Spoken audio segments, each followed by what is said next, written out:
dia diserang, dia tu begitu. Hingga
Assalamualaikum warahmatullahi wabarakatuh. Bismillahirrahmanirrahim.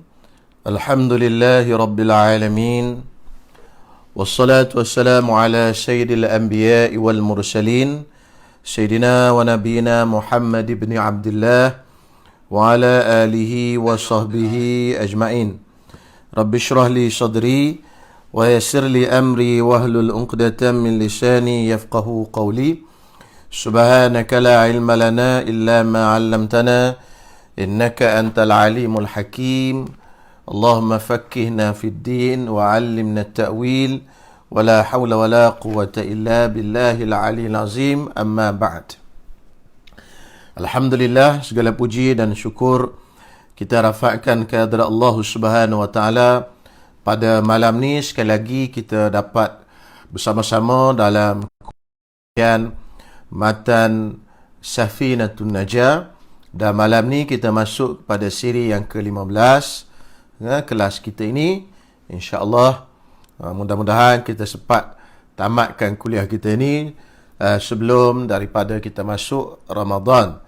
Jadi Ramadan berbaki lebih kurang 11 hari lagi, insyaAllah mana kita tamatkanlah. Jadi semuanya lebih kurang 25 atau 26 siri semua, insyaAllah. Baik, insyaAllah kepada sahabat-sahabat yang memberikan salam, Saudara Kemar Putih, Amirul Ashraf, Haris, Hazwan,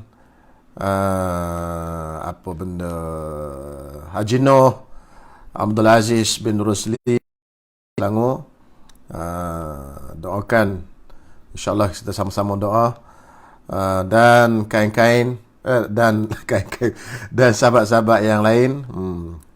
Ada Jepun clear daripada Jepun. Okey, insyaAllah mudah-mudahan diberkati oleh Allah Subhanahu wa taala. Baik, insyaAllah muslimin muslimat yang dirahmati Allah Subhanahu wa taala, malam ni kita akan sambung kepada waktu yang haram. Waktu yang haram untuk seseorang itu bersolat. Okey. Tetapi sebelum kita masuk cerita kepada perkara ini, masuk bincang fasal yang baru malam ni, insya-Allah. Malam tadi terakhir kita bincangkan tentang perkara yang berkaitan dengan waktu sembahyang, dan disebut dalam kitab yang terakhir yang kita baca malam tadi, iaitu apa benda? Apa benda?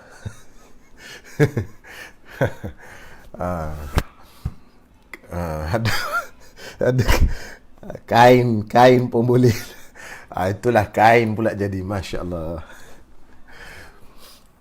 Baik, jadi malam tadi kita bincang pada bab yang terakhir, itu perkara yang berkaitan dengan waktu solat.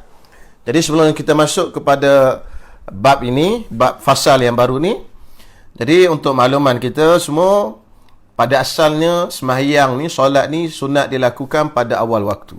Itu hukum asal sembahyang. Sunat dilakukan solat pada awal waktu. Tetapi ada beberapa keadaan yang disunatkan kita sembahyang lewat. Yang disunatkan kita sembahyang lewat. Jadi ada 27 keadaan semua. Tapi pada malam ni saya tak sebut semualah. Cuma saya sebut sebahagiannya. Untuk makluman kita, tuan-tuan semua, bahawasanya sembahyang ni ada kadang-kadang kita disunatkan untuk lewatkan sembahyang. Disunatkan untuk lewat sembahyang. Bukan semua tempat kita disunatkan untuk sembahyang pada awal waktu. Ada waktu-waktu sunat kita lewatkan sembahyang. Baik. Yang pertama, waktu yang kita disunatkan untuk lewatkan sembahyang. Yang pertama, sembahyang yang macam mana? Man ghalabahun naum.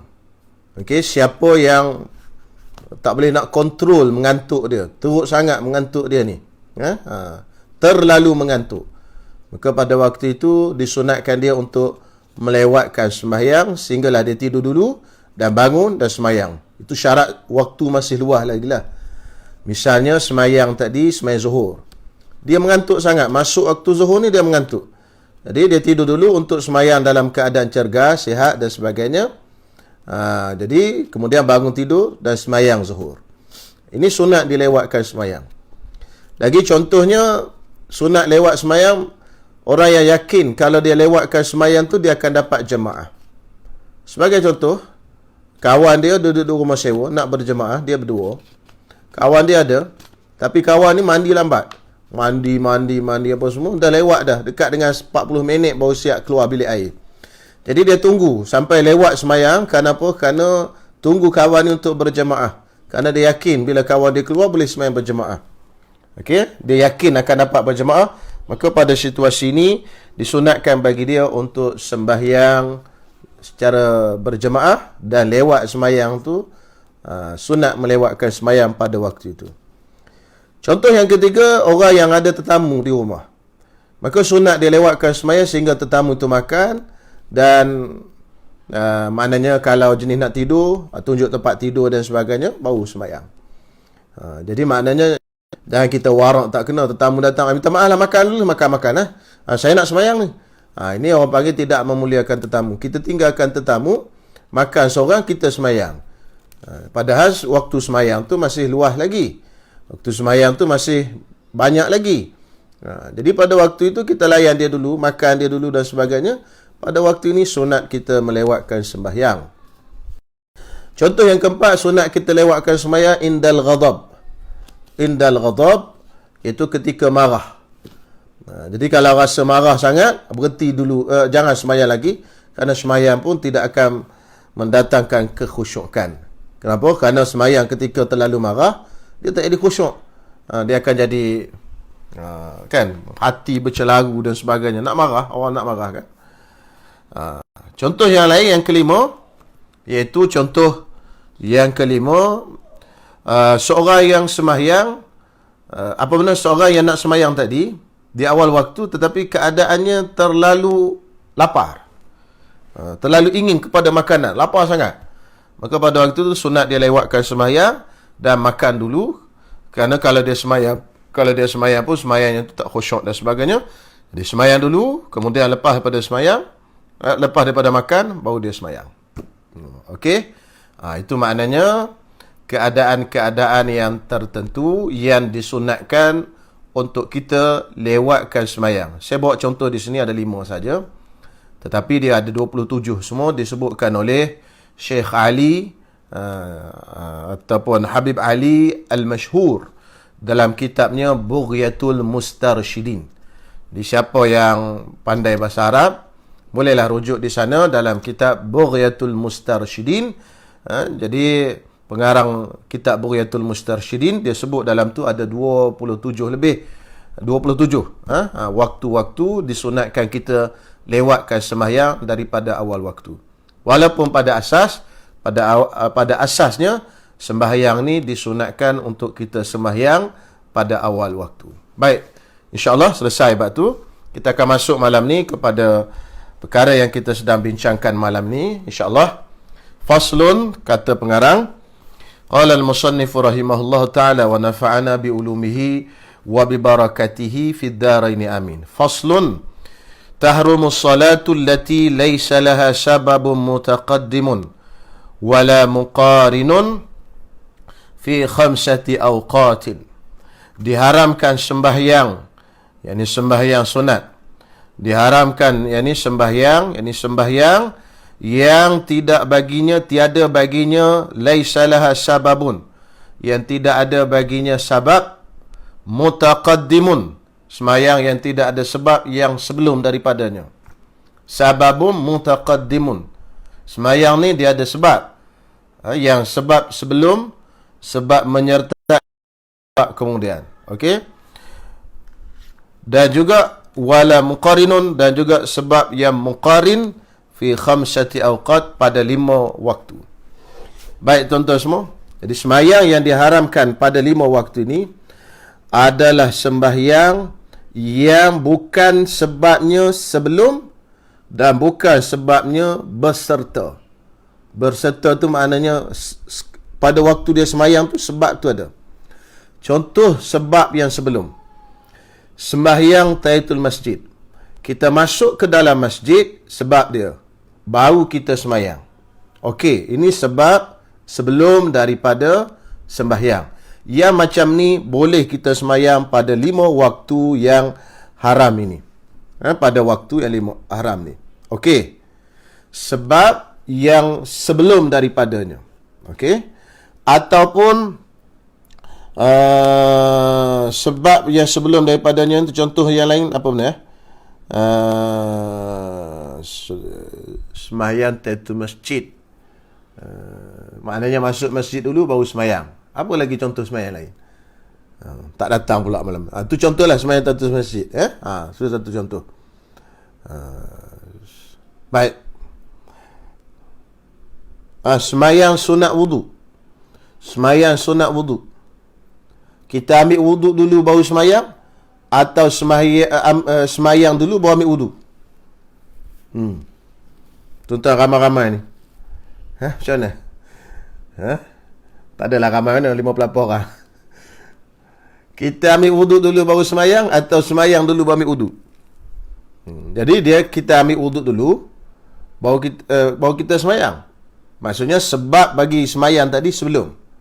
Okey, yang jenis sembahyang yang macam ni boleh sembahyang pada waktu haram. Okey.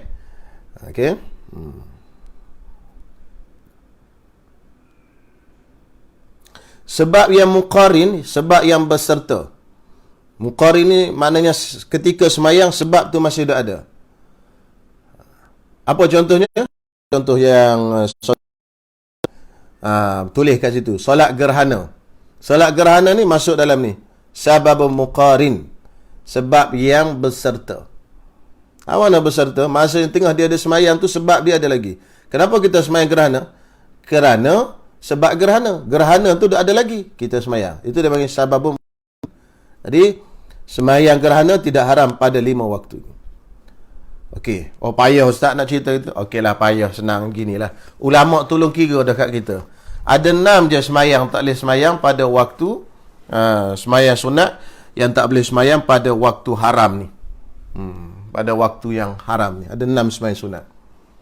Okey, 6 sembahyang sunat yang termasuk dengan sunat mutlaq 7 lah. Okey, yang jenis sebab mutaakhir, sebab dia kemudian.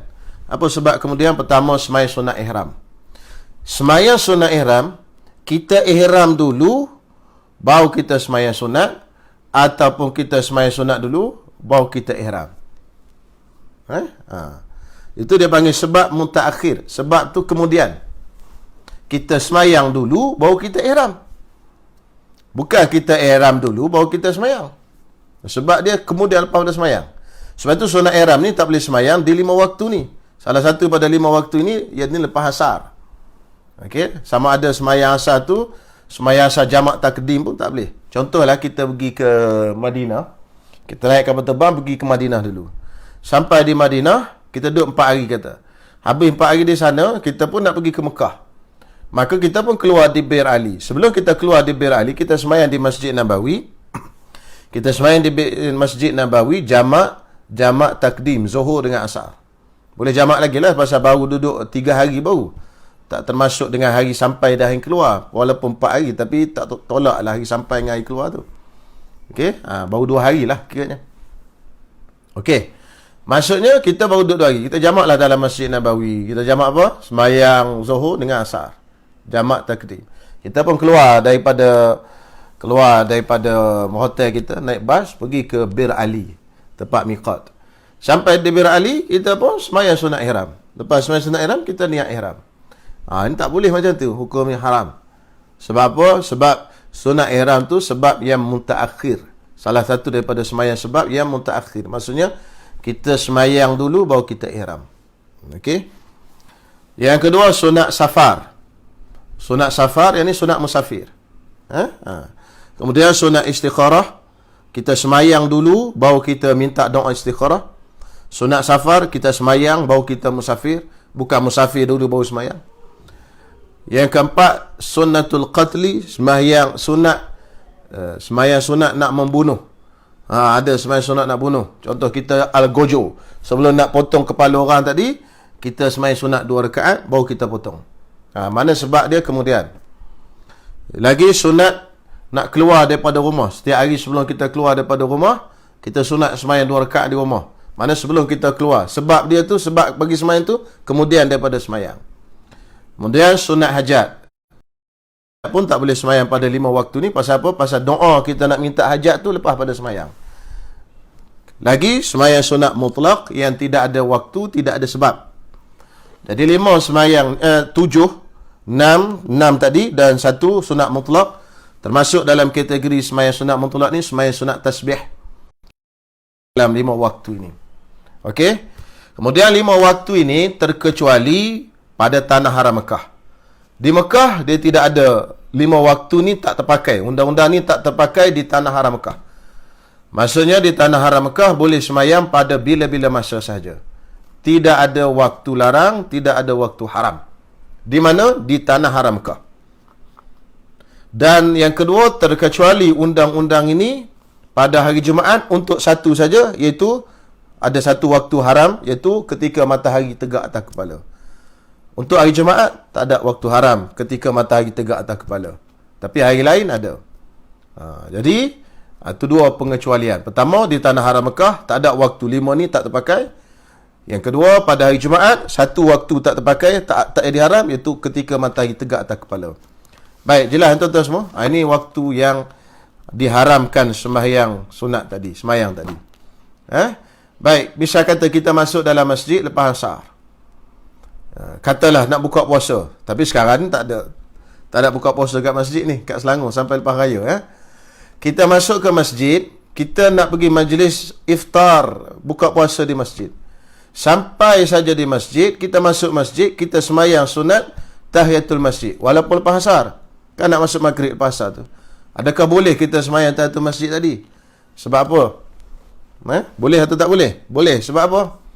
Sebab semayang tahiyatul masjid tadi yang sebab dia sebelum. Kos bagi semayang tadi sebelum. Kita semayang tahiyatul masjid kerana apa? Kerana kita masuk masjid. Masuk masjid dulu baru semayang.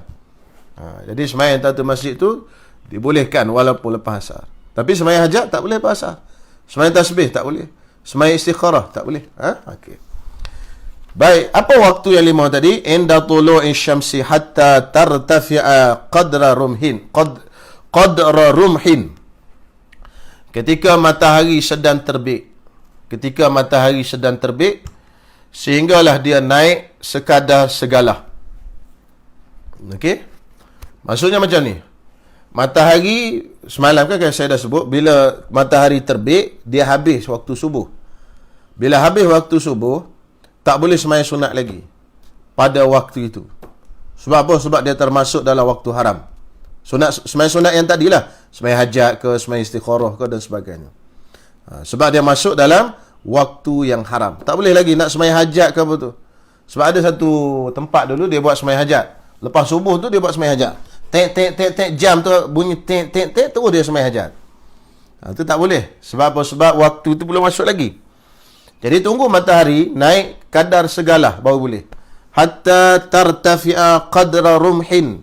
Sehinggalah matahari tu naik kadar rumhin. Rumhin tu satu tombak. Tombak orang Arab ni dia standard lah. Dia tak ada panjang sangat, tak ada pendek sangat, dia lebih kurang je. Dia size dia lebih kurang je masa tu.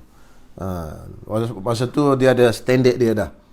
Jadi lebih kurang 7 hasta. Tombak dia tu 7 hasta. Lebih kurang 7 hasta. Malam tadi saya dah sebut dengan kadar minit berapa 7 hasta tadi. Jadi ulama yang mahir dengan ilmu falak ni dia kata 7 hasta ni lebih kurang perjalanan matahari 4 darjah. Jadi 4 darjah, matahari bergerak 1 darjah bersamaan dengan 4 minit. Jadi 4 darab 4, 16 minit. Jadi lepas pada 16 minit habis waktu subuh, boleh dah semayang sunat selepas pada tu. Dan itulah waktu masuknya waktu solat duha yang saya sebutkan malam tadi. Okey, itu waktu yang pertama. Waktu yang kedua, wa indal istiwa'i fi ghairi yaumil jum'ati hatta tazul. Ketika matahari duk istiwa, yakni duk tegak atas kepala pada selain daripada hari Jumaat, hatta tazul, sehinggalah matahari tadi gelincir. Tazul tu tadi gelincir. Gelincir ni maksud mana? Dia bergerak ke arah barat. Masuklah waktu zuhur. Jadi waktu ni, waktu yang kedua ni dia pendek sangat. Lebih kurang 2, 3, 4, 5 saat je. Pasal matahari ni kan dia bergerak laju. Dia berjalan laju. Jadi ketika matahari duduk tegak atas kepala tu, lebih kurang 2, 3, 4, 5 saat lebih kurang macam tu lah. Dia terus bergelincir. Dia tak ada lama.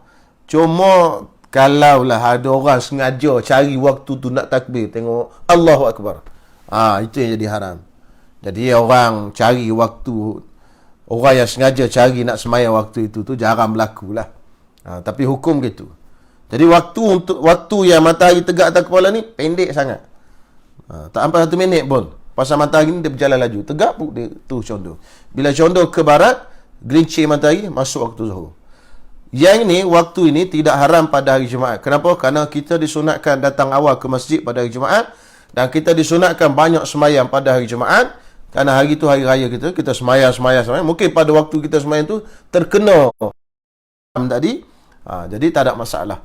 Jadi Allah Ta'ala ringankan kepada kita pada hari Jumaat dengan hikmah dan tujuan yang lain, iaitu supaya kita banyak beribadat pada hari Jumaat. Okey, waktu yang ketiga, wa indal isfirari hatta taghruba. Waktu yang ketiga iaitu ketika matahari sedang kuning. Bila matahari nak terbenam tu dia kuning. Dia kuning. Langit tu kuning, isfirar. Itu pun haram semayang waktu tu. Hatta taghriba, sehinggalah matahari tu habis terbenam, masuk waktu maghrib. Masuk waktu maghrib tu barulah habis waktu larangan haram ni tadi. Okey, habis. 3 waktu. Yang keempat, ni 3 waktu ini yang disebut tadi ni haram, pengharaman dia berkaitan dengan waktu. Yang ini berkaitan dengan perjalanan matahari. Naik, tegak dan terbenam. Yang 2 lagi yang nak disebutkan ini berkaitan dengan perbuatan kita. Okey, yang keempat, wa ba'da salati subhi hatta tatlu' asy-syamsu.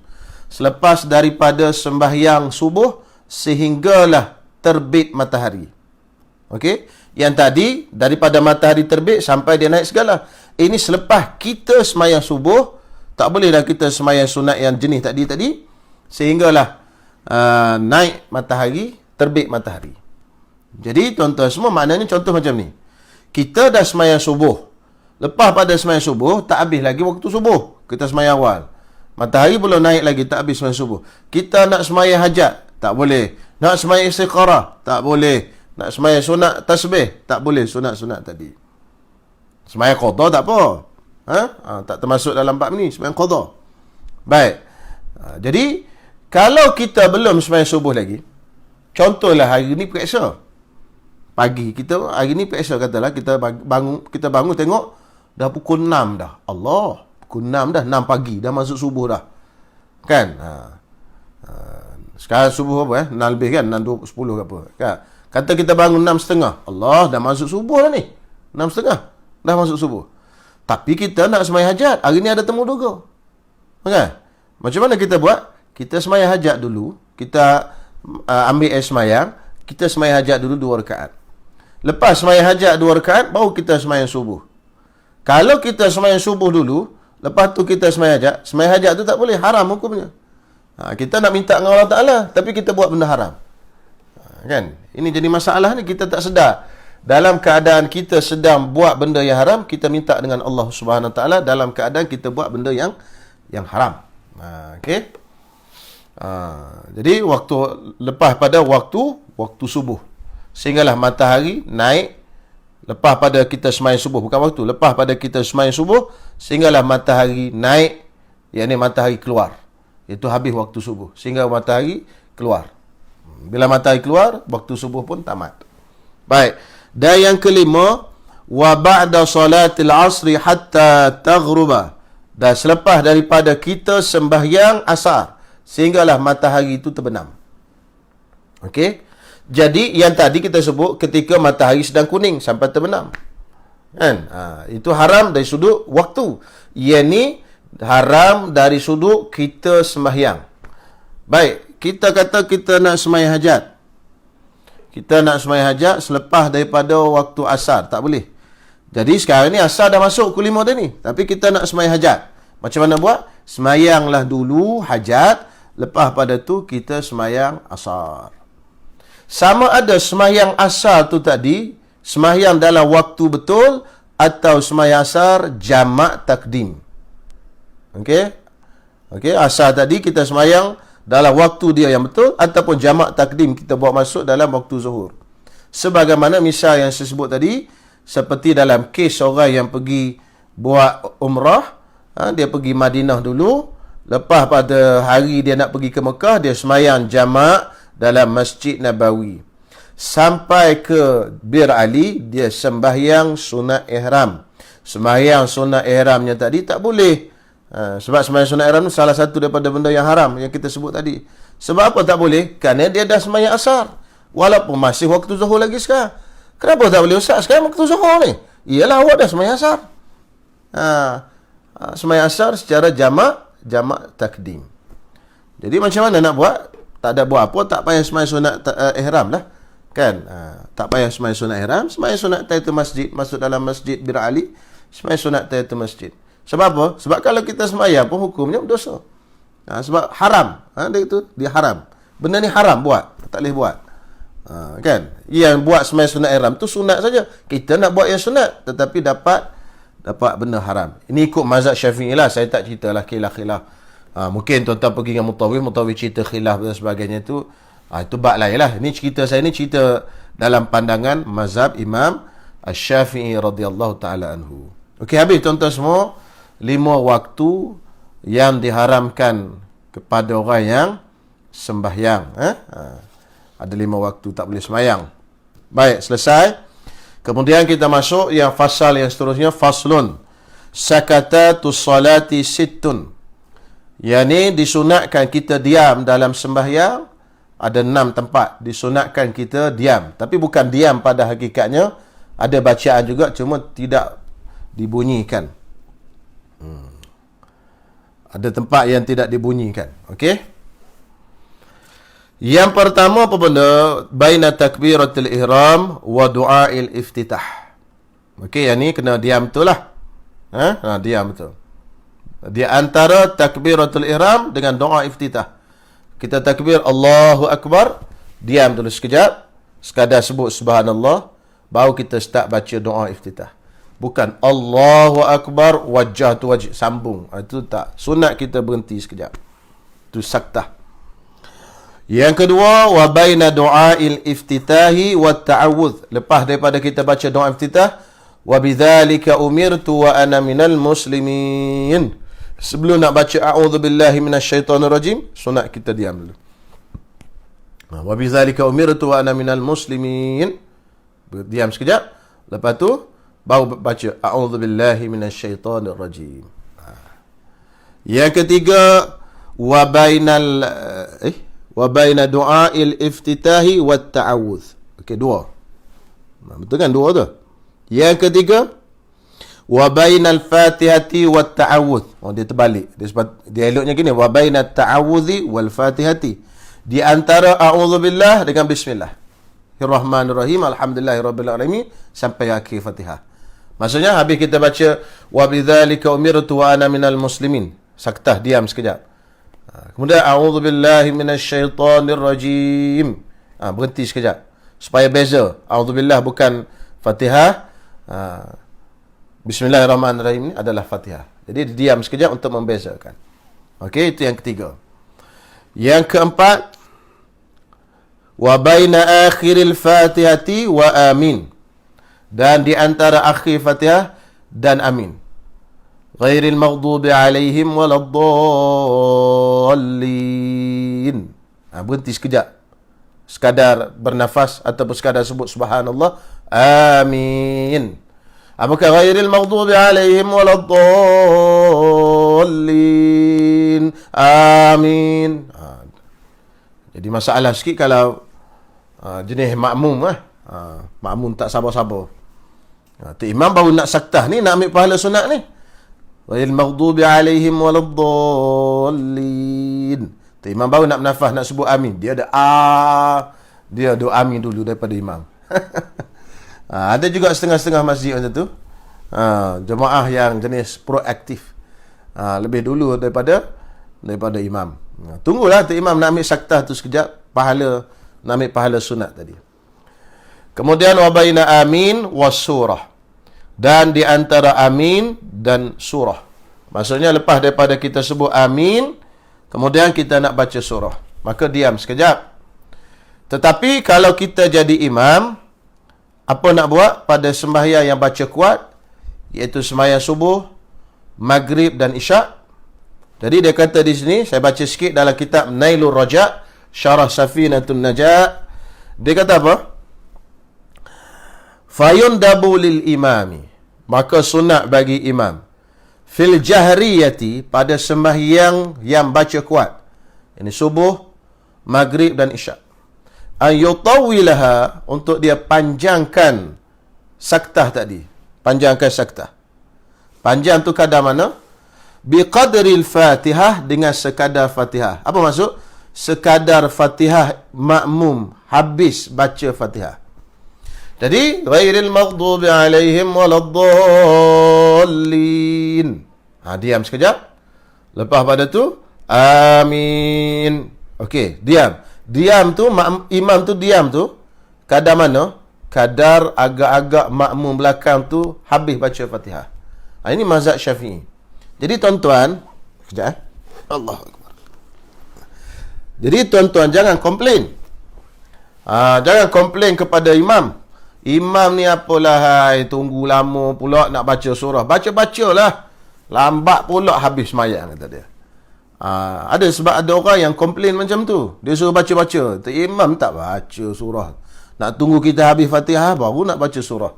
Sebenarnya imam tadi nak mengambil pahala sunat ni. Dan dia mempelajari hukum hakam.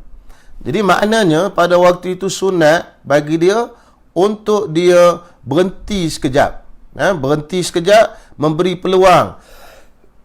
Memberi peluang kepada makmum untuk baca Fatihah. Sebab apa? Sebab kalau dia baca terus Fatihah, mungkin mengganggu Fatihah makmum. Makmum dia tengah baca Fatihah, dia pula baca sedap pula. Baca berlagu. Kan? Syekh apa?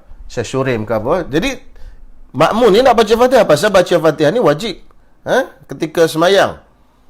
Sama ada semayang seorang atau berjemaah, melainkan rakaat masbuk saja. Jadi dia nak baca tu terganggu dia. Jadi itulah sunat kita bagi peluang. Sunat hukumnya sunat. Bukan kata orang yang imam yang tak bagi baca Fatihah ni, maknanya tak bagi ruang, dia terus baca surah itu tak sah semayang. Tidak. Cuma kalau dalam mazhab Syafi'i, dia meninggalkan satu sunnah lah. Okey, satu sunat. Melainkan kalau imam tu mazhab Hanafi. Kalau mazhab Hanafi, dia tu memang tak bagi ruang. Ghairil maghdubi alaihim waladdallin. Amin. Bismillahirrahmanirrahim. Wadduha wal laili idza saja. Turut dia baca surah. Kenapa? Sebab orang yang mazhab Hanafi, makmum dia tak wajib baca apa-apa di belakang. Makmum diam je. Fatihah pun ditanggung oleh imam semua. Jadi dia tak boleh baca apa-apa di belakang imam. Imam tanggung semua, Fatihah, surah apa semua lah. Jadi tak payah bagi ruang. Tapi kita orang yang mazhab Syafi'i, kita ni wajib baca Fatihah. Sama ada kita imam ataupun kita makmum. Melainkan rakaat masbuk. Orang yang makmum masbuk, maka baca setakat dia mampu saja. Setakat dia mampu pula, setakat dia sempat. Okey, insya-Allah. Itu. Dan yang kelima, dan yang keenam, wa baina surati war ruku'i, dan di antara surah dan rukuk. Maksudnya di antara surah dan rukuk, sebelum daripada kita rukuk, lepas habis surah, contohnya baca surah Wadduha, wa amma bi ni'mati rabbika fahaddits. Berhenti sekejap, baru Allahu Akbar, baru rukuk. Okey, inilah 6 tempat yang disunatkan untuk kita saktah, untuk diam. Untuk saktah, diam. Jadi, yang masa tu imam tadi diam, tunggu makmum tadi, apa yang dia nak buat? Dia boleh buat 2 cara. Panjang sikit saya sebut ni. Tu imam masa dia duduk tunggu makmum tadi, makmum duduk baca Fatihah, dia diam. Adakah dia diam saja? Tak. Ada benda yang disunatkan bagi dia untuk baca. Cara yang pertama, yang ini yang dibuat oleh Fadilah Syahidul Mihrab, Dr. Muhammad Said Ramadan Al-Buti, ulama Syria. Tuan-tuan semua, saya perhatikan dalam YouTube semayang Jumaat dia. Apa dia buat? Jadi, dia bukan kata dia diam terus, cuma dia baca tu perlahan. Macam mana? Ghairil maghdubi alaihim waladdallin. Amin. Bila amin tadi, patutnya diamlah kan? Tapi dia bukan diam. Dia baca surah tapi secara perlahan. Dia baca Subbihisma rabbikal a'la alladhi khalaqa fasawwa walladhi qaddara fahada walladhi akhrajal mar'a faja'alahu ghutha'an ahwa sanukri'uka fala tansa. Agak-agak makmum belakang dah habis, baru dia angkat suara. Sanukri'uka fala tansa illa ma syaa Allah innahu ya'lamul jahra wa ma yakhfa. Dan kalau kita semayang tempat orang yang ada orang yang bermazhab Hanafi, macam itulah kita buat. Nak raikan mazhab Syafi'i dan juga raikan mazhab Hanafi. Sebab mazhab Hanafi tak boleh diam. Kosong di antara Fatihah dengan surah tadi, dia jadi batal semayang. Jadi dia rai tu dibaca secara perlahan. Kemudian bila dah agak-agak makmum tu dah habis dah habis Fatihah tu, baru dia tinggikan suara.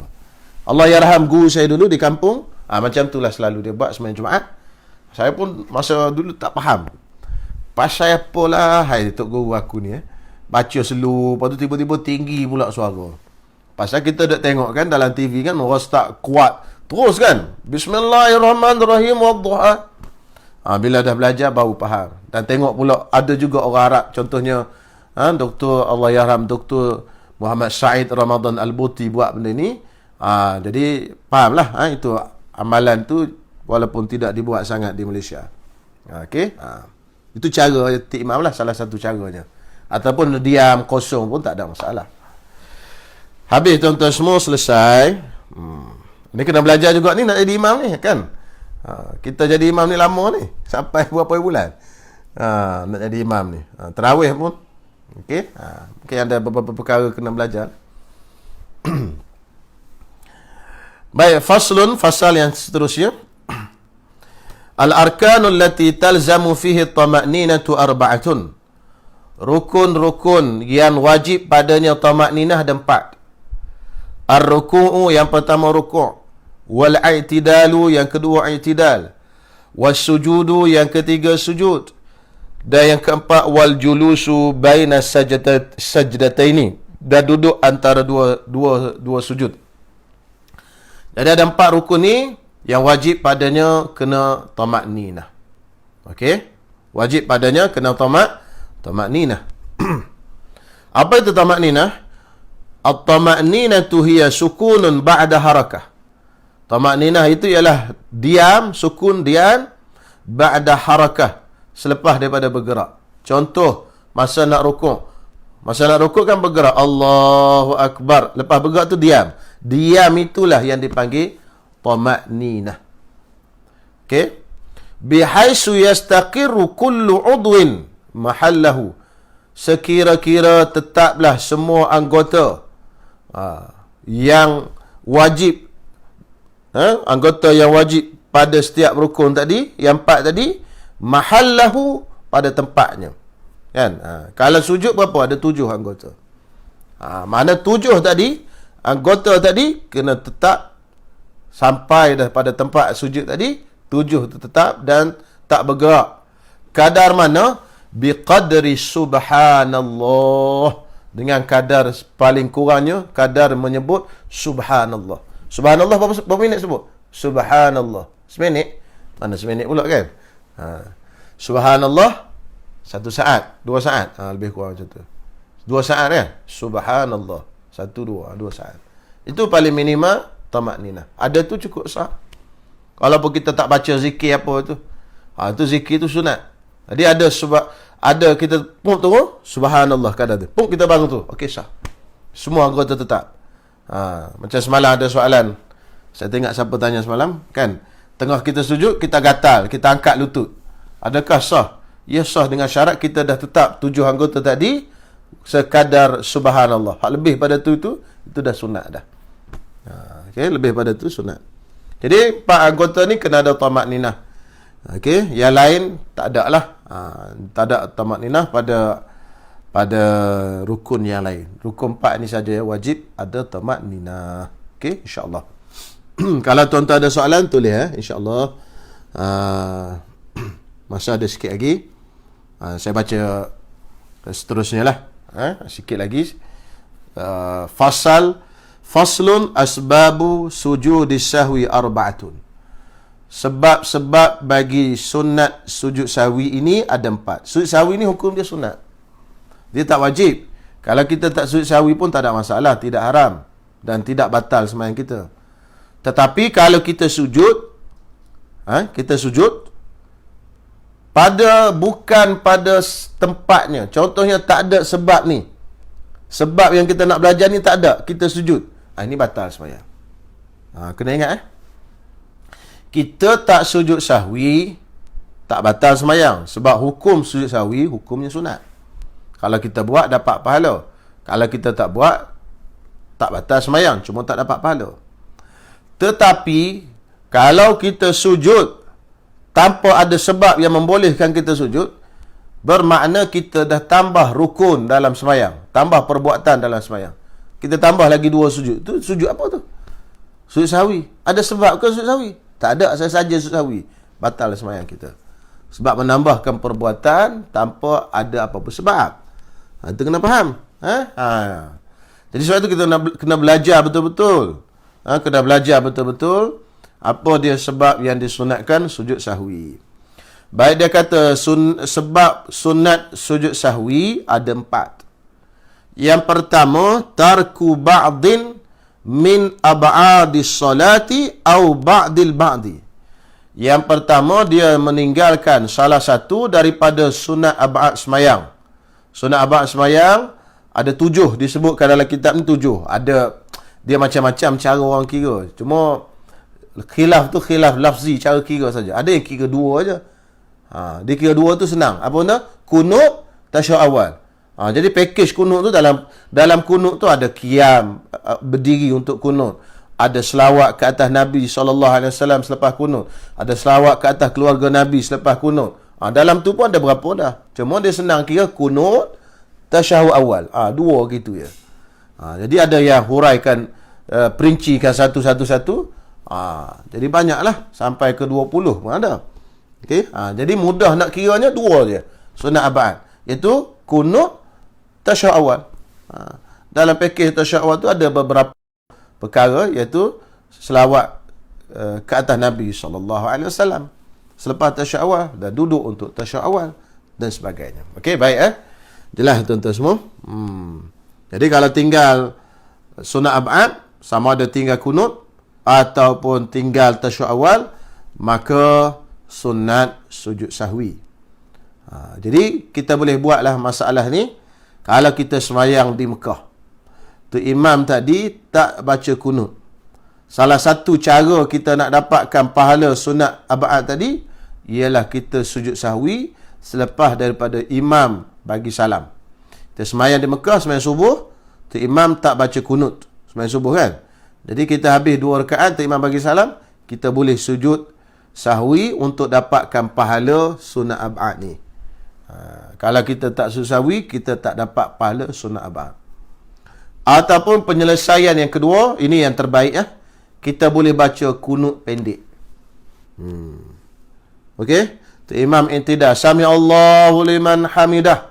Dia intidar rakaat kedua ni kan. Jadi biasanya di Mekah ni intidar dia panjang sikit. Dia baca panjang, sami Allahu liman hamidah, rabbana lakal hamd mil as-samawati wa mil al-ard wa mil ma bainahuma wa mil ma syi'ta min syai'in ba'd. Dia baca panjang. Jadi sempat kita nak baca kunut pendek. Macam mana kunut pendek? Tuan-tuan semua? Kunut panjang? Kunut. Macam tu kan? Okey. Okey. Kunut panjang. Kunut yang biasa kita baca lah. Kunut pendek ni, mengikut Imam Ramli, kata dia kena ada 2 benda. Pertama, doa, permintaan pada Allah. Yang kedua, puji kepada Allah. Macam mana misalnya? Allahumma ghafirli. Ya Allah, ampunilah dosaku. Itu permintaan pada Allah. Ya Ghafur, wahai Tuhan yang Maha Pengampun. Itu pujian pada Allah. Ada 2 dah, cukup dah syarat kunut. Permintaan, pujian. Permintaan, pujian, ada 2. Allahumma arhamni, ya Rahim. Allahumma altuf bi, ya Latif. Boleh belaka. Cuma nenek saya dulu ajarnya, Allahumma ghafirli, ya Ghafur. Nenek saya kata kunut galau. Orang Kelantan panggil kunut galau. Tak tahu pasal apa. Kunut orang cepat nak pergi galau. Wallahualam. Jadi maknanya sekurang-kurangnya Allahumma ghafirli ya Ghafur. Lepas tu salawat. Wa sallallahu ala sayyidina Muhammad wa ala alihi wasallam. Lepas tu kita pun terus turun sujud bersama imam. Kita dah dapat pahala sunat ab'ad kita pada pegangan kita, i'tiqad kita, yang kita mazhab Syafi'i, kita dapat sunat ab'ad walaupun tu imam tak baca kunut. Ini lebih senang lah daripada kita sujud selepas daripada bagi salam. Kadang-kadang tu Arab sebelah tengok, ui, dia kata, ni semayang apa pula ni, lepas bagi salam ada sujud kan. Kena hak jenis tu Arab garang, dia sepak pula kita, satu hal pula kita. Jadi masa kita baca kunut pendek tadi, dia tak perasan. Ustaz angkat tangan, dia perasan. Tak payah angkat tangan. Angkat tangan tu sunat ab'ad saja. Sunat hayat saja. Ataupun meninggalkan sebahagian daripada sunat ab'ad. Au ba'dil ba'di, dia tu kata. Sebahagian daripada sunat ab'ad. Contoh macam mana? Kunut, Allahumma hdini fi man hadait, wa afini fi man afait, wa tawallani fi man tawallait, wa barik li fi ma a'tait, wa kini syarra ma qadait, fa inna, sampai habis. Dia tertinggal satu ayat daripada kunut contohnya. Allahumma hdini fi man hadait, wa afini fi man afait, dia tak baca. Dia tu baca wa tawallani fi man tawallait. Allahumma hdini fi man hadait, wa tawallani fi man tawallait, wa barik li. Tinggal satu potong ayat daripada kunut. Sebahagian daripada sunat ab'ad. Itu dia panggil ba'dil ba'di, dia tulis itu. Yang ni pun disunatkan untuk sujud sahwi. Dia dah turun sujud baru tengok, Allah, aku tertinggal. Wa afini fi man afait. Jangan bangun. Tertinggal bangun balik. Tak boleh pasal dah sujud dah ni. Dah masuk rukun dah. Jangan tinggalkan yang rukun ni untuk buat yang sunat. Jadi kita terus semayang. Bila dah baca tahiyat akhir sampai habis selawat apa semua, innaka hamidum majid, baca doa Allahumma ighfirli ma qaddamtu wa ma akhartu wa ma asrartu wa ma asraftu wa ma, sampai habis. Habis sudah, sujud 2 kali. Okey? Sujud, bangkit, sujud. Masa nak sujud tu kena niat dalam hati nak sujud sahwi. Okey? Sujud, bangkit, sujud, bangkit, terus bagi salam. Kenapa? Kerana tertinggal satu ayat daripada apa? Satu ayat daripada kunut. Itu dia panggil ba'di. Sebahagian daripada sunat ab'ad. Kalau tinggal langsung pun sunat sujud sahwi. Kalau buat tapi tak komplit pun sunat sujud sahwi. Itu yang pertama. Okey, insya-Allah. Yang kedua, fi'lu ma yubtilu amduhu wa la yubtilu sahwuhu idza fa'alahu nasyan. Melakukan sesuatu yang batal sembahyangnya jika dilakukan amduhu, jika dilakukan secara sengaja.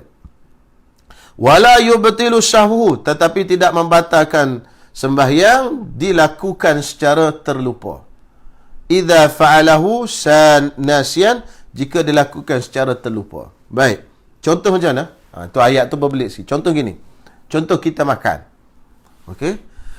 Makan macam mana? Baiklah, kita tadi makan steak wagyu di jahit atau menata. Kan?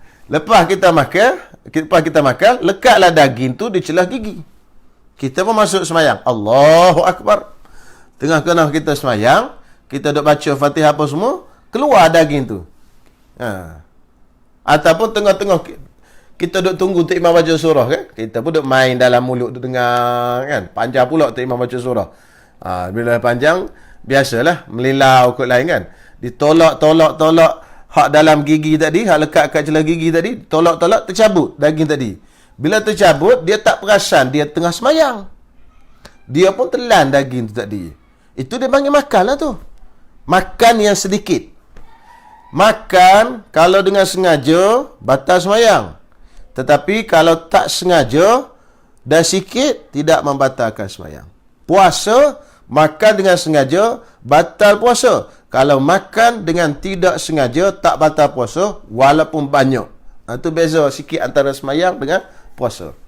Puasa banyak pun tak sengaja tak batal. Tapi semayang sikit saja yang tak batal. Terlupa dan sikit. Terlupa banyak batal. Sengaja sikit batal. Sengaja banyak lagi batal. Okey. Jadi dia tertelan tadi, dia terlupa.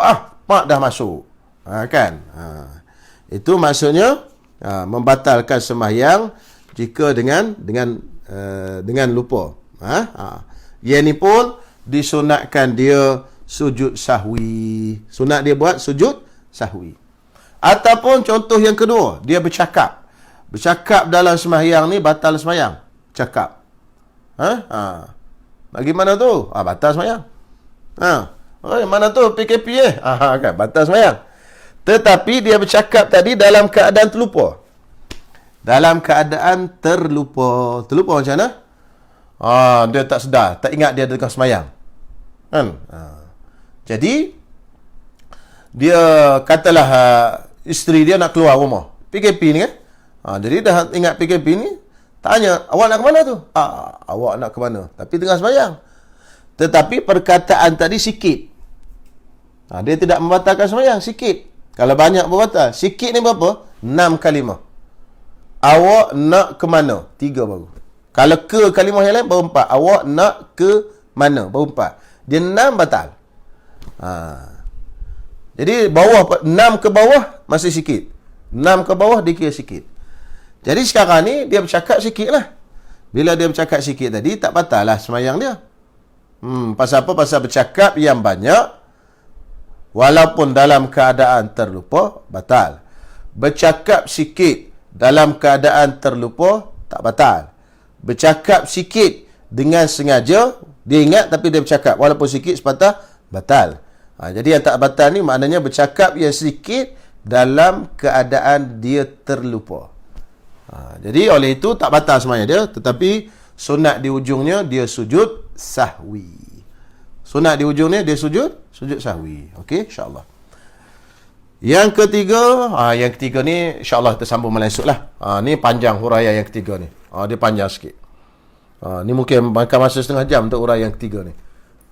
Pasal dia payah. Jadi sekarang kita dah belajar dua benda. Okey, yang pertama ialah meninggalkan sunat abad ataupun separuh daripada sunat abad, sebahagian daripada sunat abad, sunat sahwi. Yang kedua, melakukan perkara yang kalau kita lakukan benda tu secara sengaja batal. Tapi oleh kerana kita lakukan benda tu tak sengaja, tak batal. Okey, tapi walaupun dia tak batal, sunat kita sujud sahwi. Nombor 3 dan nombor 4 insya-Allah sambungnya malam besok. Insya-Allah. Baik, kita tengok soalan dulu. Bismillahirrahmanirrahim. Allahumma hidayatan lis-shawab. Okey. Mana tak ada pula. Okey.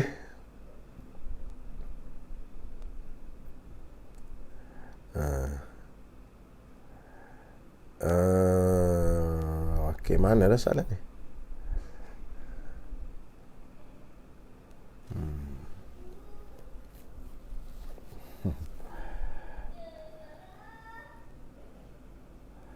Okey, saudara awam Taha. Kalau dah jamak takdim zuhur asar, boleh kita tak boleh ke solat sunat ba'diyah zuhur? Solat ba'diyah zuhur tidak termasuk dalam kategori sembahyang yang diharamkan tadi. Sebab apa? Sebab solat ba'diyah zuhur ni solat yang berwaktu. Kan? Dia yang haramnya ialah sembahyang yang tidak berwaktu dan juga sembahyang yang sebab yang kemudian. Sebab dia yang kemudian. Jadi sembahyang yang sebab kemudian saya dah sebut tadi pada awal 6 sembahyang. Okey, dan juga sembahyang sunat mutlak yang tidak berwaktu, termasuklah sembahyang sunat mutlak tadi ialah sembahyang sunat tasbih yang boleh dibuat bila dia tak ada waktu khusus. Sembahyang ba'diyah dia masuk dalam sembahyang yang ada waktu. Jadi sembahyang yang ada waktu tak ada masalah, boleh buat selepas asar, sebab kita sembahyang asar boleh. Jadi kalau kita nak buat sembahyang jamak takdim, kita buat macam mana? Okey, dia susunan nak sembahyang ba'diyah ni macam ni, susunan dia. Kita sembahyang dulu qabliyah zuhur 2 rakaat. Lepas tu kita pun sembahyanglah zuhur, sama ada kita qasar 2 rakaat atau tak qasar. Kita ambil yang qasar lah, senang. Sembahyang zuhur qasar 2 rakaat. Lepas sembahyang zuhur kita sembahyang asar qasar 2 rakaat. Lepas habis selesai dua ni, baru kita sembahyang ba'diyah zuhur lepas asar tadi. Lepas pada tu kita sembahyang qabliyah asar. Qabliyah asar. Tapi dia sembahyang lepas asar. Qabliyah asar tapi sembahyang lepas asar. Okey, insya-Allah. Itu sebab apa? Sebab asar, qabliyah asar tadi tu dia punya masih dalam waktu dia lagi. Itu cerita dia. InsyaAllah saya cerita malam besok lah tu untuk terangkan lebih panjang lagi yang tu. Yang waktu sembahyang sunat tu. Cuma dia punya sistem macam tu. Jadi sembahyang ba'diyah zuhur tidak termasuk di dalam kategori sembahyang sunat yang diharamkan tadi. Okey?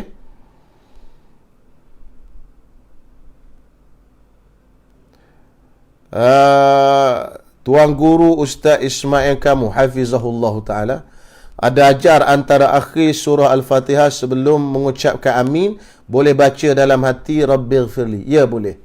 Baca dalam hati pun boleh, sebut di mulut pun boleh. Rabbighfirli. Ada riwayat hadis hasan. Hadis yang menyebutkan macam tu. Boleh baca lepas ghairil maghdubi alaihim waladdallin. Rabbighfirli. Amin. Itu. Jadi boleh, ada riwayat yang macam tu.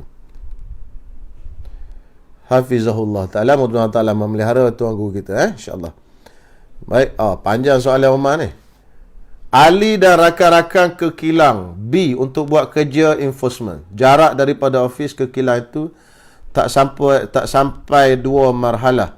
Selepas buat enforcement tersebut, Ali kena bawa sampel kilang tersebut ke Jabatan Kimia untuk dianalisa. Jarak kilang B tadi ke Jabatan Kimia itu pun tak sampai 2 marhalah sahala. Tapi hampir cukup 2 marhalah. Cuma kalau kira jarak daripada ofis Ali ke Jabatan Kimia cukuplah 2 marhalah. Dekat Ali dan rakan-rakannya layak dan boleh untuk solat jamak dan qasar sebab perjalanan jalankan kerja tersebut itu, Ustaz. Jarak itu sepatutnya dikira bermula daripada ofis ke atau bermula daripada kilang itu. Baik, tuan-tuan semua, jamak qasar ni saya tak sampai lagi tajuk dia. InsyaAllah kita bincang bab tajuk nanti bila jamak qasar lah. Cuma jawab secara ringkas dulu. kita dikira jarak ni tadi dengan niat kita. Kita keluar daripada rumah kita nak pergi ke mana? Bukan okey, kita keluar daripada rumah kita nak pergi ke mana? Kita nak pergi ke satu tempat yang jaraknya 2 marhalah. Kan? Kita nak pergi ke satu tempat yang jaraknya 2 marhalah. Kita dah tahu dah tempat tu 2 marhalah. Maka bila kita keluar daripada sempadan kampung kita, sempadan taman kawasan mukim kita boleh jamak lah. Pasal perjalanan tu dah 2 marhalah. Tapi 2 marhalah tadi diukur bukan daripada rumah, daripada sempadan kampung, sempadan mukim. Daripada sempadan mukim kita ke tempat itu 2 marhalah ke? Ya, 2 marhalah. Boleh. Keluar saja sempadan tu boleh.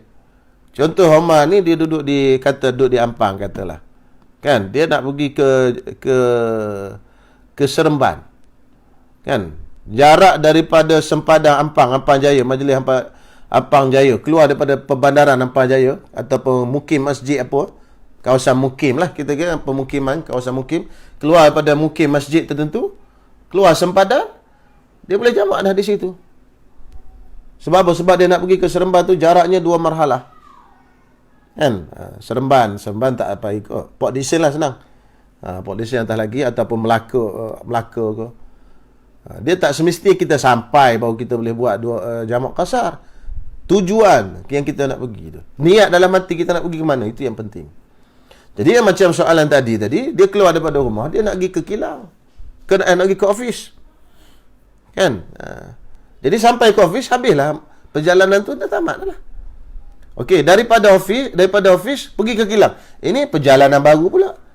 Adakah cukup 2 marhalah daripada situ ke situ? Tak cukup, tak boleh. Kan? Walaupun campur semua cukup. Macam orang kerja postman lah. Kan? Pergi sini. Kalau dia campur pusing-pusing semua, berpuluh-puluh marhalah. Tetapi masa dia keluar pagi rumah dia pergi ke post office je. Kan?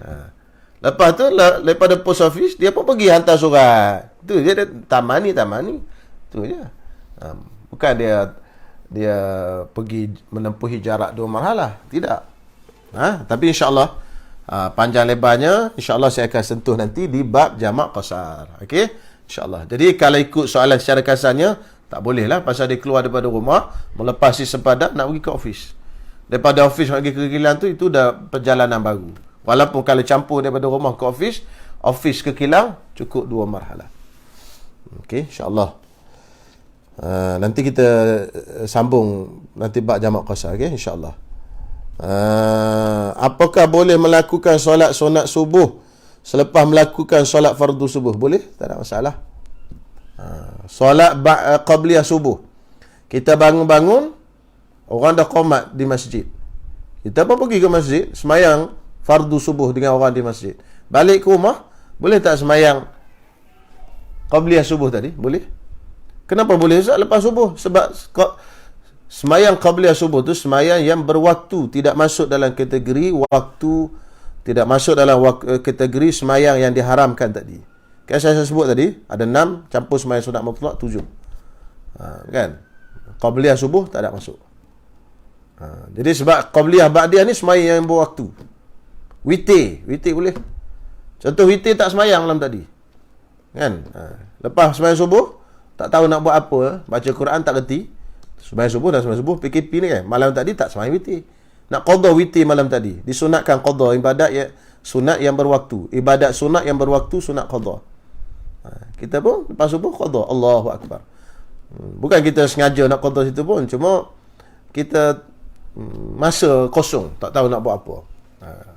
Kalau kita sengaja nak qada di situ, itu perbincangan lain pula lah. Cuma maknanya kita masanya di situ ada kosong, kita pun semayang Allahu akbar.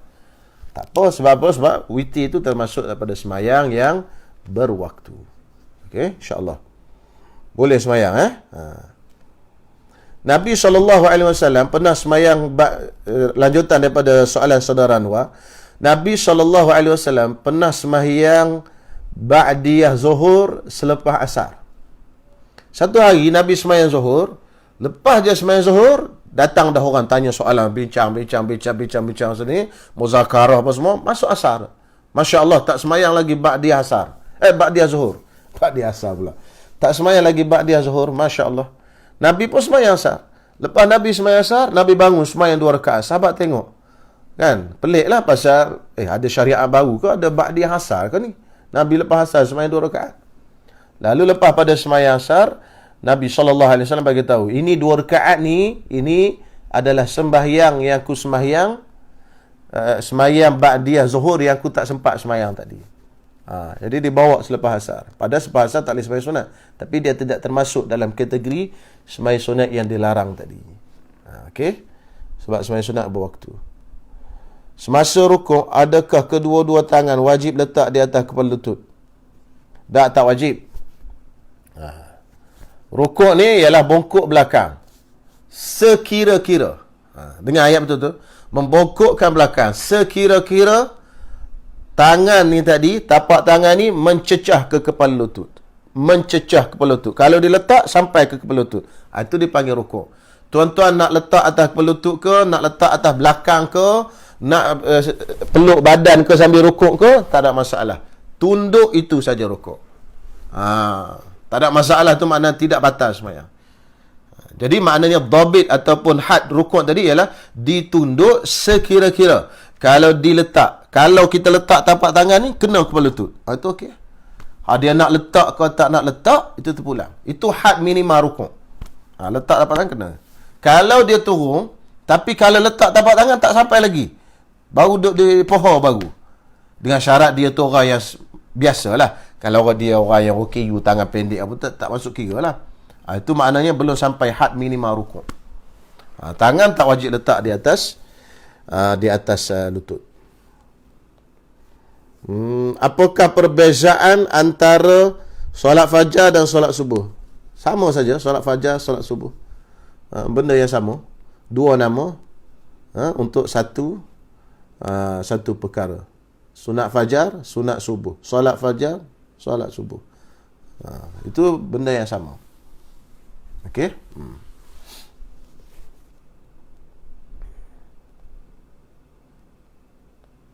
Mana lagi soalan? Tak ada kot. Ada tak bacaan khusus masa sujud sawi? Tidak adalah bacaan yang datang daripada Nabi SAW. Cuma ada ulama kata sesuai dengan lupa tadi, dibacalah subhana man la yanamu wa la yashu.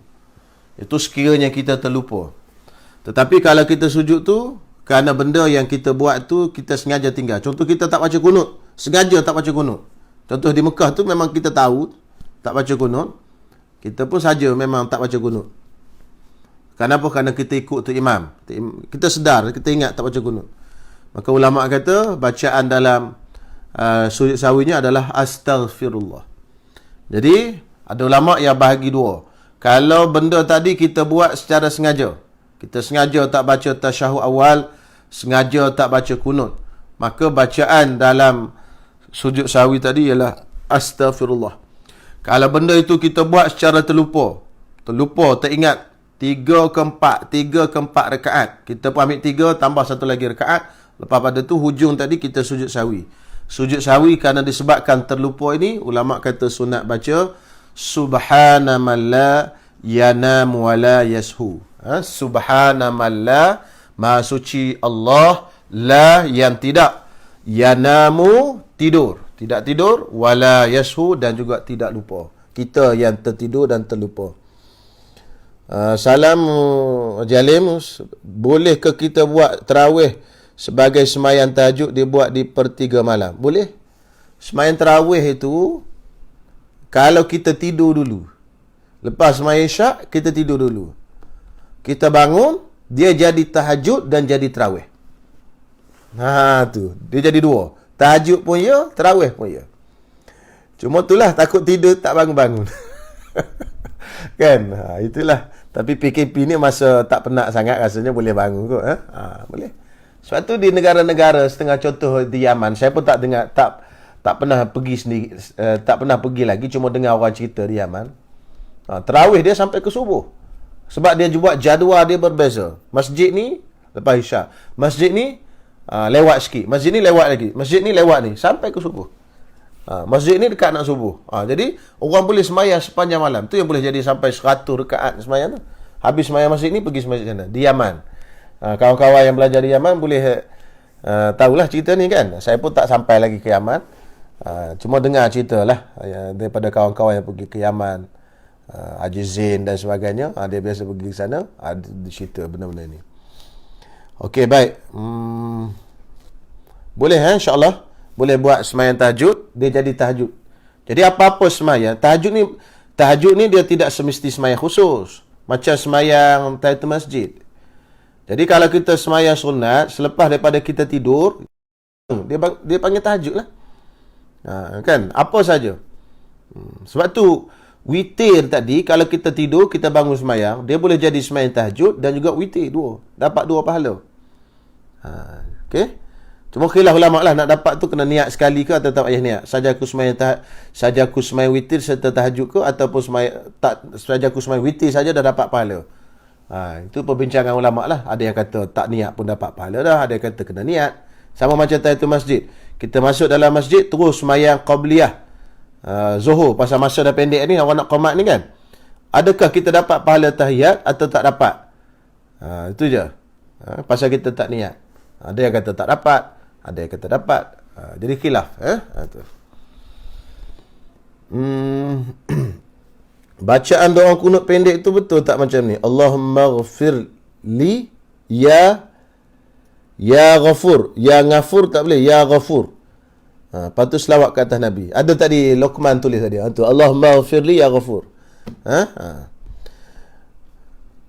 Solat subuh dan asar tak ada solat rawatib selepasnya kan? Kenapa ya Ustaz? Lepas subuh dan lepas asar tak ada rawatib. Kan? Kenapa? Wallahu alam, tapi syariat gitulah, tak ada. Dia adalah hikmahnya, cuma hikmah sajalah. Okey? Jadi kita benda-benda ibadat ni dia berbentuk ta'abbudi. Ta'abbudi ni maknanya kita terima apa yang disuruh oleh Allah. Macam kita kata, walaupun kita boleh cari hikmah tu, macam kita kata, kenapa ambil semayang basuh muka, basuh tangan, sapu kepala, basuh kaki? Kenapa tak bahagian lain tak dibasuh? Kan? Jadi kita jawab senang, itu ta'abbudi, arahan Allah Subhanahu wa ta'ala. Kan? Itu je, dia panggil ta'abbudi. Nak cari hikmah tu ada ulama kata kerana basuh muka ni, kerana di muka ni banyak anggota-anggota yang buat maksiat, mata, hidung, mulut, basuh. Tangan kerana maksiat tangan, kaki kerana maksiat kaki, kepala dan sebagainya. Itu dia panggil hikmah sajalah. Okey.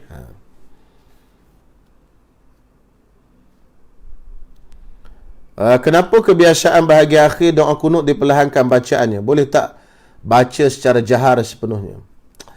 Benda ini menjadi perdebatan jugalah. Cuma kalau apa yang disebut dalam kitab-kitab fiqh mazhab Syafi'i, zahirnya, secara zahirnya menunjukkan bahawasanya kunut ni dibaca daripada awal sampai akhir oleh imam dengan kuat. Itu. Cuma amalan di masyarakat kita di Malaysia ni, bila fa'innaka taqdi, mereka perlahan. Tak tahulah sebab apa, tapi gitu. Tok guru kita, ulama-ulama kita di Malaysia memang banyak amalkan begitu. Mungkin dengan alasan untuk mempermudahkan makmum baca belakang kot. Pasal awalnya depan tadi, kan imam baca dan makmum amin saja. Tetapi bila sampai fa'innaka taqdi kan sunat makmum baca dan sunat juga imam baca dan makmum baca sama. Jadi untuk supaya tak terganggu ke apa, wallahu a'lam alasannya. Tetapi yang zahir yang disebutkan dalam kitab-kitab fiqh, kunut ini dibaca oleh imam secara jahar, secara kuat daripada awal sampai akhir. Tapi kuat dia tu tak sama seperti kuat baca Fatihah. Salah juga imam kita, dia sama level baca kuat kunut dengan kuat Fatihah. Sebab Fatihah tu bacaan, kunut ni doa. Bila doa dia kadar tu dia rendah sikit. Dia tidak sama sekuat bacaan Fatihah dan surah. Okey? InsyaAllah, saya rasa tak ada dah soalan. Jadi maknanya masyarakat kita di Malaysia begitu. Sebab dibaca perlahan tu sebab bukan doa, dan ya disebut oleh Saudara Kemal sebab dia bukan doa, dan juga untuk mempermudahkan apa benda makmum baca samalah. Dia dipanggil sanak pujian di situ. Jadi tak ada masalah, saya ingat benda tu tak adalah benda besar sangat. Cuma kalau kita tengok apa yang ditulis dalam kitab fiqh, begitulah. Dia baca kuat daripada awal sampai akhir. Okey, itu insya-Allah. Jadi saya sendiri pun kadang-kadang yalah. Dia ibarat macam ni lah tuan-tuan semua. Saya nak bawa contoh. Masa dah lewat ni. Ibarat semayang mayat. Semayang mayat dalam masyarakat kita, masyarakat Melayu ni, kalau kita semayang mayat lelaki, kepala dia di sebelah kanan imam. Di sebelah kiri imam. Kalau mayat perempuan, kepala dia di sebelah kanan imam. Ya, dah ada juga setengah kitab Arab pun disebut benda tu. Tapi kalau kita tengok kitab-kitab yang dulu-dulu sikit, dia tak ada sebut benda tu. Sebenarnya kepala tu sebelah kanan belakang. Kan? Macam duduk dalam kubur. Laki ke perempuan, kepala di sebelah kanan. Tapi menjadi amalan masyarakat kita. Okey. Dah ada disebut dalam kitab yang tu. Jadi tidak ada masalah lah benda tu, mungkin ijtihad ulama masyarakat Melayu kita. Baca perlahan, fa innaka taqdi wala yuqda alik sampai habis. Insya-Allah. Selebihnya insya-Allah kita sambung besok dengan sebab yang sunat susyawi, ada 2 lagi insya-Allah. Malam dia lewat ni, minta maaf tuan-tuan semua. Jadi mudah-mudahan ada manfaat sedikit sebanyak yang saya sampaikan ini. Wallahu a'lam. Bismillahirrahmanirrahim. Alhamdulillahirabbil alamin. Wassalatu wassalamu ala asyrafil anbiya'i wal mursalin wa ala alihi washabbihi ajmain. Rabbana taqabbal minna innaka antas samiul alim wa tub alaina innaka antat tawwabur rahim. Rabbana anfa'na bima 'allamtana. Rabbana 'allimna ma yanfa'una. Rabbana faqihna faqih ahlana wa qarabatin lana fi dinina. Wa sallallahu ala sayyidina Muhammad wa ala alihi wa sahbihi wasallam walhamdulillahi rabbil alamin. Assalamualaikum warahmatullahi wabarakatuh.